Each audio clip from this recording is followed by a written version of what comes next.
Good day, everyone. This is Tulio Suragusa with Tech Backstage, and today we're having a design thinking focused conversation. My guest is Neal Cross, who's at Peppermint Innovation. Hi, Neal. Welcome to the podcast. Thank you. It's great to be here. I'm currently it's an island, so I'm on Santorini in the Greek islands on my honeymoon. And I Oh, thought, hey, you reached out, and I thought, right, let's get on a chat and then see where we go.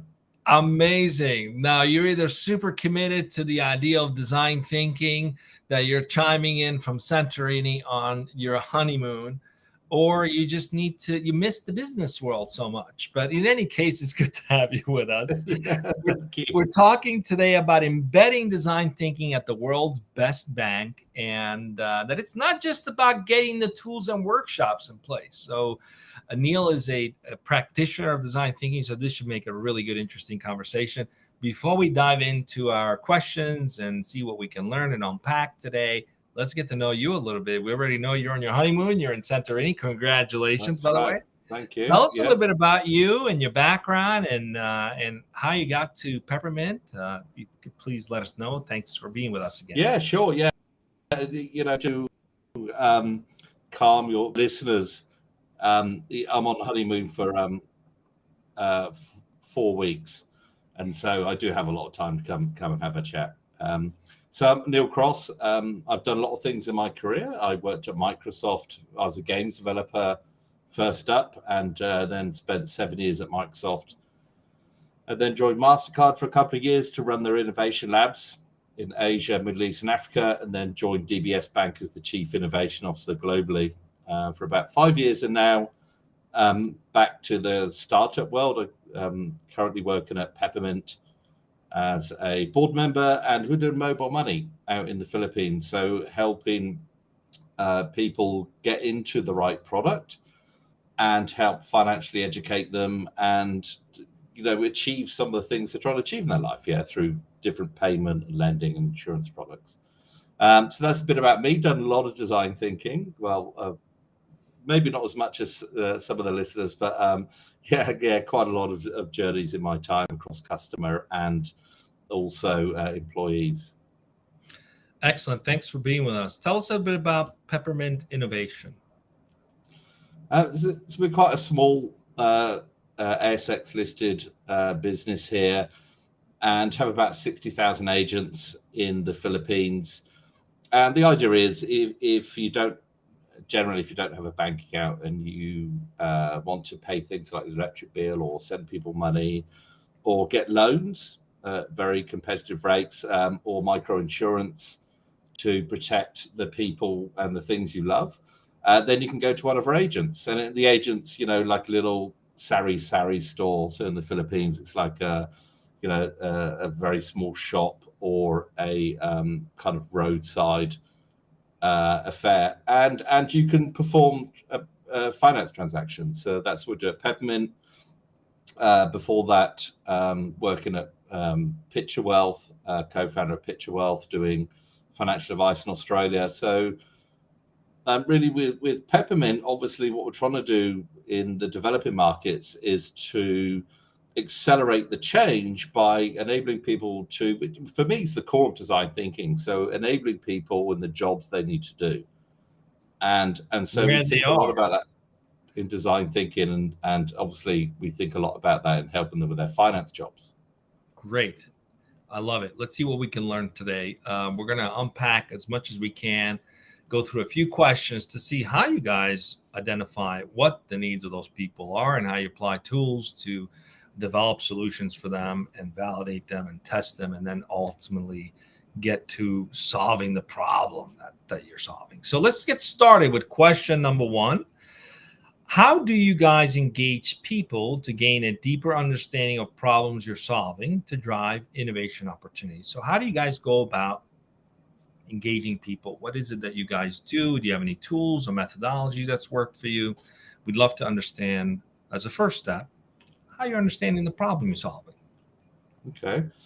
So we can take this road in two ways. So let me start with the more traditional answer, which is that we spend time with customers. We do a discovery. We understand the jobs to be done. We understand journeys.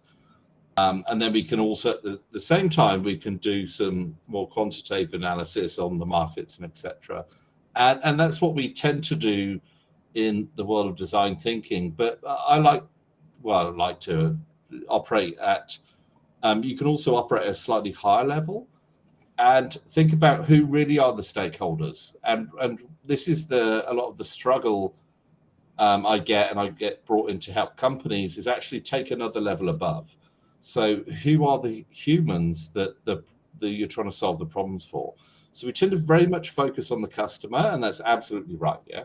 At the same time, we tend to, yes, we're a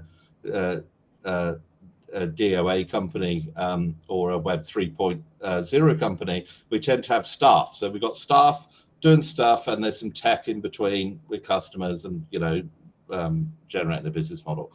But at the same time, we tend to forget that we also have shareholders, and they need a return. And we've got stakeholders like regulators, for example, at the same time. And we're trying to kind of please all of these people, really, when you're using design thinking, especially in delivering, a particularly new or groundbreaking innovation. And so I like to kind of just pull up a level. And also you've got business leaders. So you've got to juggle people, the money, people financing the project. You've got the people selling the product inside the organization. You've got the customers, you've got the partners. And all of these are personas and they all have journeys. And so, as I said, at a base level, spend time making friends and collecting stories. But think about the broader kind of stakeholder map in what you're trying to achieve. If you're doing something particularly ambitious or particularly large or well-funded. Interesting. So let's move on to the next question, because I think it's very appropriate. You mentioned all the various stakeholders, and that's a pretty broad set of people. At the end of the day, it's all about people. So the next question is, what challenges have you had to overcome to increase collaboration amongst employees, and what impact has that had on innovation? What I mean by that is you have different departments in an organization focus on their key objectives, right? So the customer care team has a set of objectives, the investor relations team has a set of objectives, yet the stakeholders are broad. So how do you get them to collaborate in such a way that it's about the people, not the departments, which is something a lot of companies challenged with today? If you can share a little bit of best practices there. Yeah. And I'll go in, I'll even drop that down a level. So I went up a level in the last one. I'll drop it down to egos and individual people. Mm-hmm. And really that is the biggest challenge, is that generally historically the executive team, and maybe in companies you may work for, but these executives have a certain amount of, hey, I know what's best. Yeah, I have been doing this job for decades. I know my customer, I know my product, I know my industry. And that's the toughest thing, especially in large organizations. Actually, in large, you've got, when I worked at a large bank, 30,000 staff, biggest company in Southeast Asia, DBS Bank, it was very much the individual executive team, about 200 people, which I was part of as a managing director. And it's really a sales job to make them the hero. And so a lot of innovation efforts, whether innovation labs, design thinking, experimentation, startup engagement, hackathons, whatever, get run as like a separate process. And then you try and kind of shove it into your company and hope for some level of success, which I did, early in my career. So, everything I've learned is because I've probably done it wrong in the past. But the art with the thing is to break down that ego. And the thing I found which works incredibly well is get senior people, get them inventing stuff and get them using lean startup. Yeah, get them doing a lean startup loop. Get them doing a paper prototype.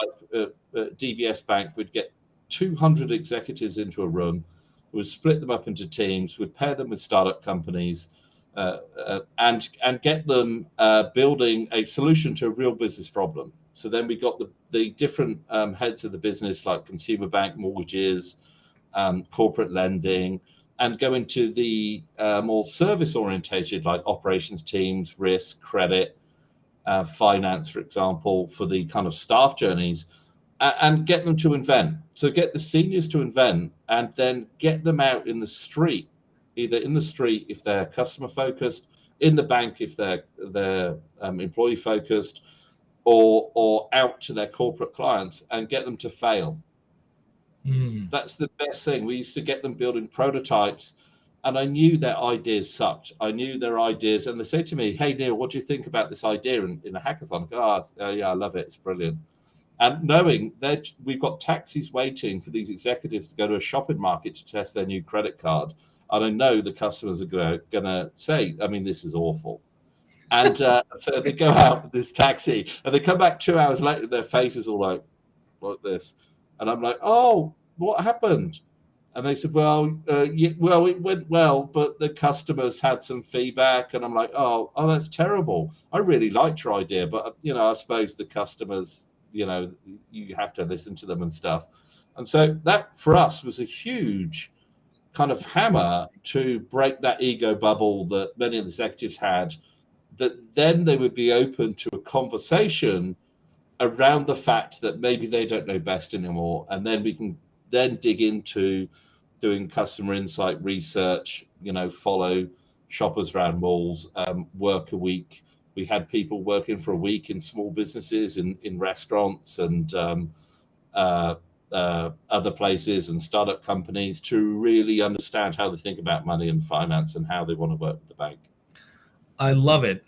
This touches, you already touched on question number 3 quite a bit in terms of, but I'm curious to go a little deeper on so what I've heard is get the senior folks down from their ivory tower and out in front of people, like really have them go test and validate their ideas to see if there's actually any merit with them. So in question number 3, how do you go about synthesizing all the various learning to eventually inform the right prototype that needs to be put in place to solve the actual problem that needs to be solved? So I've heard you send people out, you get them to engage, they collect information, and then how do you go about synthesizing? Because you'll still have a bunch of different opinions, right? So how do you go about synthesizing that in a way to inform what the prototype should look like to solve the real problem? Yeah, I mean, there's a lot of feeders into that process. If you're taking, for example, at DBS, we have this very formulated structure where we're running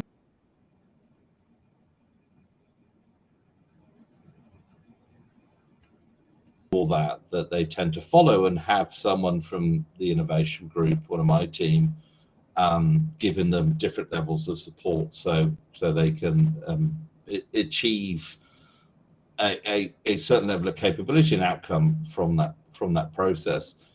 But ultimately, the selection needs to be. You've got the standard stuff, yeah. I mean, let's go the kind of low road. Not low road, but normal road, where you've got kind of, is it feasible? Is it viable?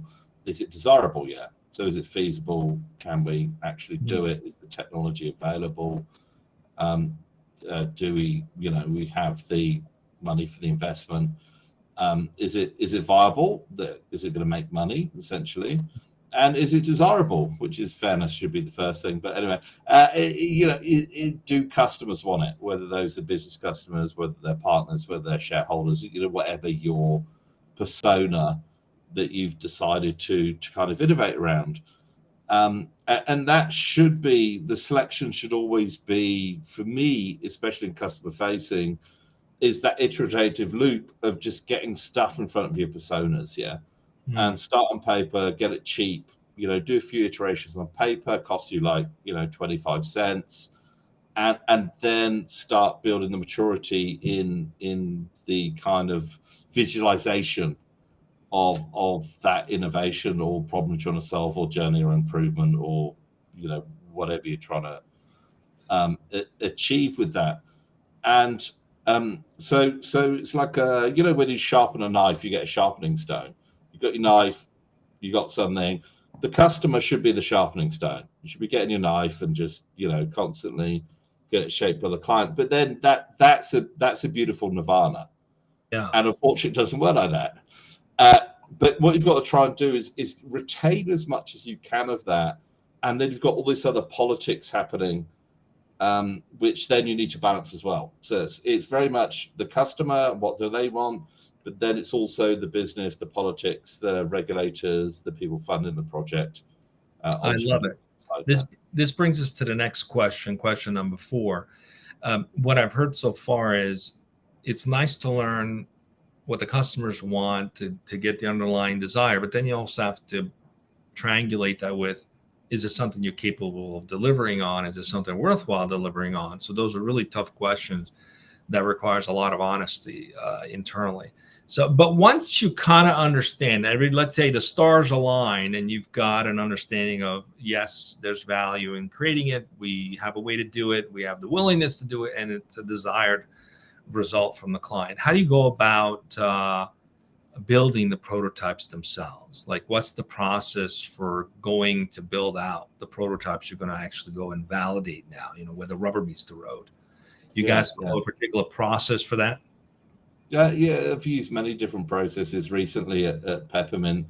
I just did it in Excel. I've been brought in as a non-exec director. I've been there about 3 months now. It's a wonderful business doing mobile money in the Philippines. And one of the first things I looked at is I asked them to put, collate all the shots of their current apps, and then just create an Excel sheet. And each column in the Excel was a step in the journey, and I had, what's the process, obviously the screenshot process, what they're doing, what they're thinking, what they're feeling, and then just do a basic customer journey map, and then discuss with the CEO and the tech team and the head of product and the head of marketing on how we optimize that. And at the startup level, you have a different challenge there. So at the startup level, you really have, whereas I talked a lot about corporate and ego, at a startup level, you're basically discussing how ugly their child is.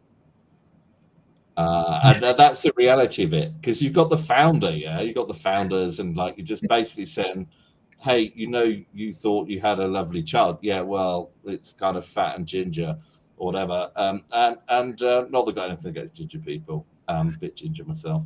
And so that's a different thing you've kind of got to get working. So my thing is, how do you build it right? Do it on paper. It needs to be cheap and disposable. And you've got to iterate. So at the beginning of the process, you're wrong. I guarantee you're wrong. Yeah, I tell execs you're wrong. They haven't seen our idea. I go, I don't care, it's wrong.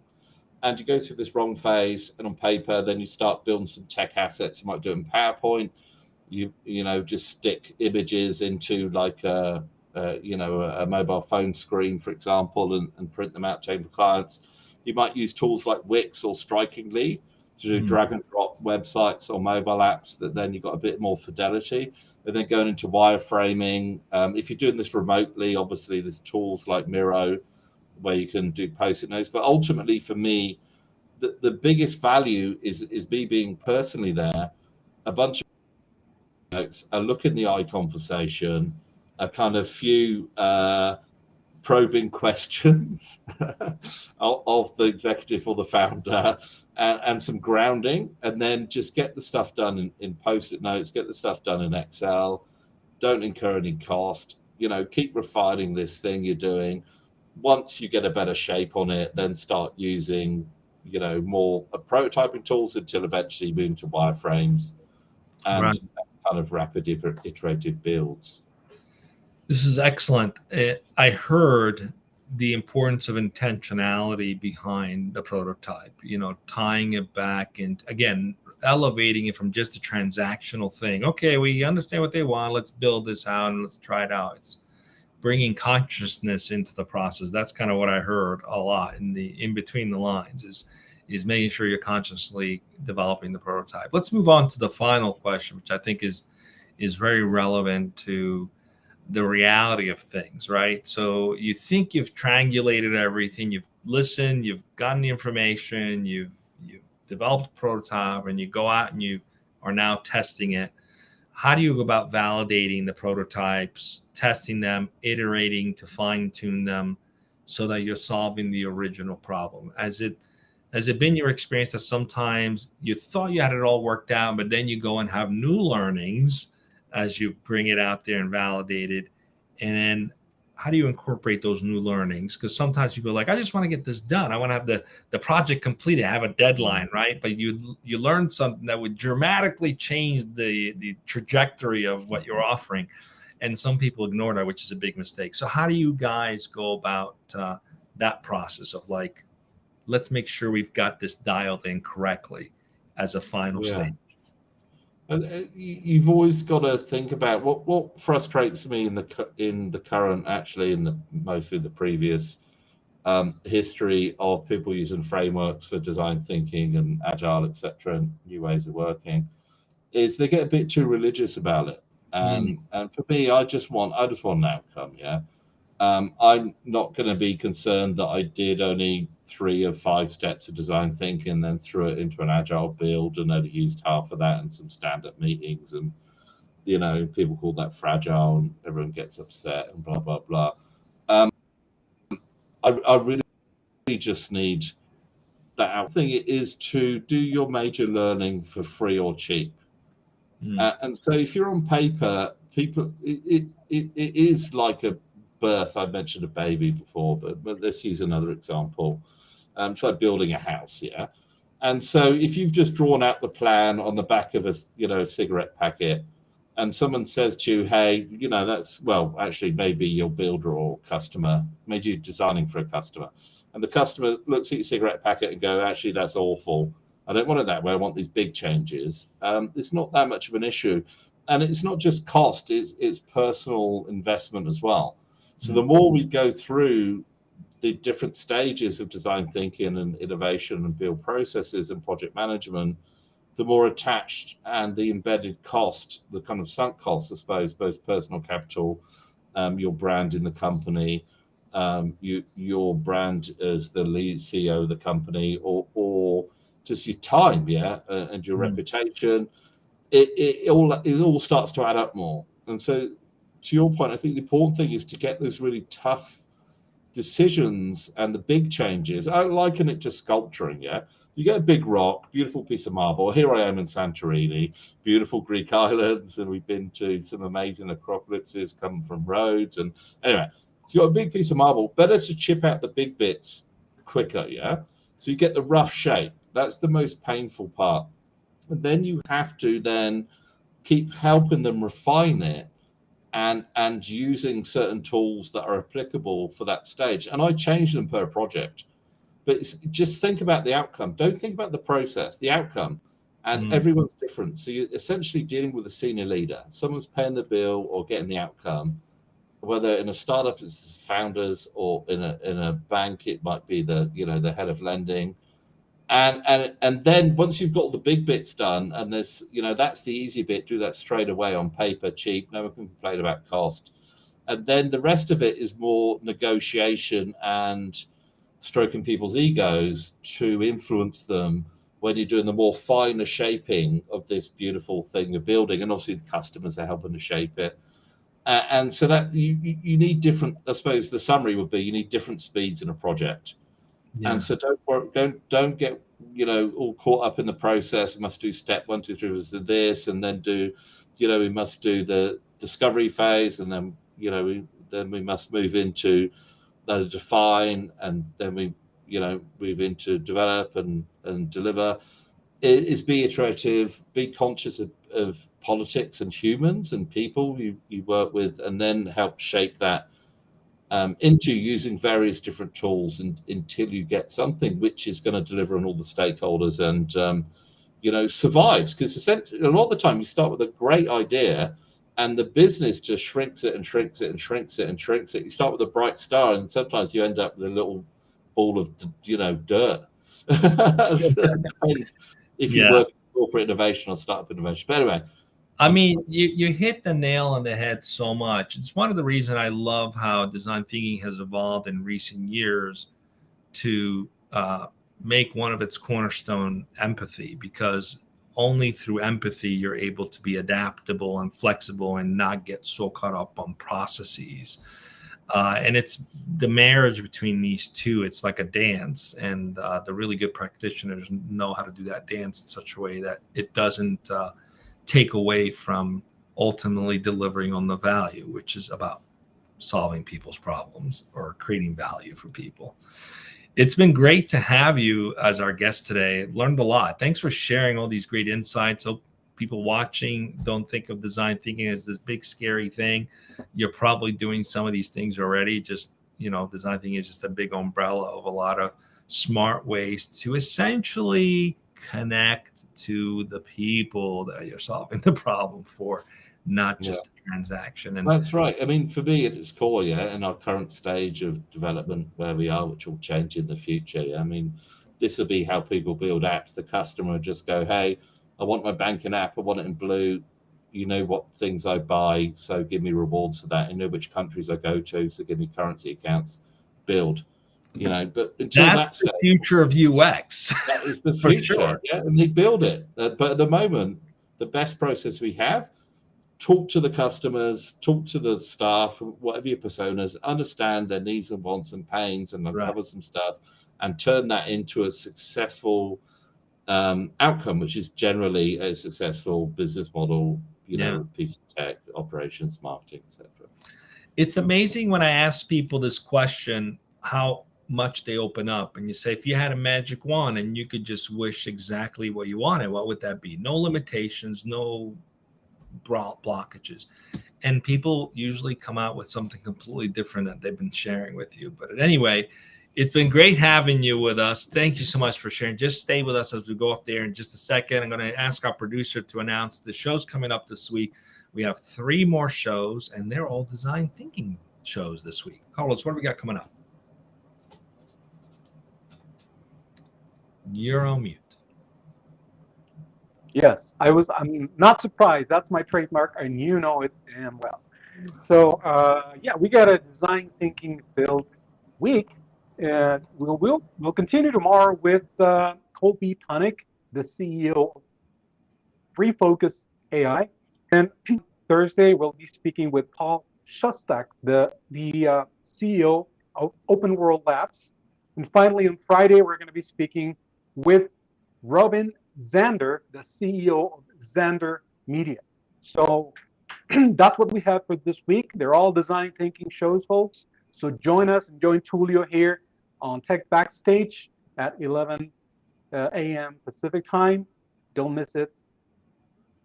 See you there and then. And thanks, Tulio, and thanks. Thanks again, guys. See you tomorrow.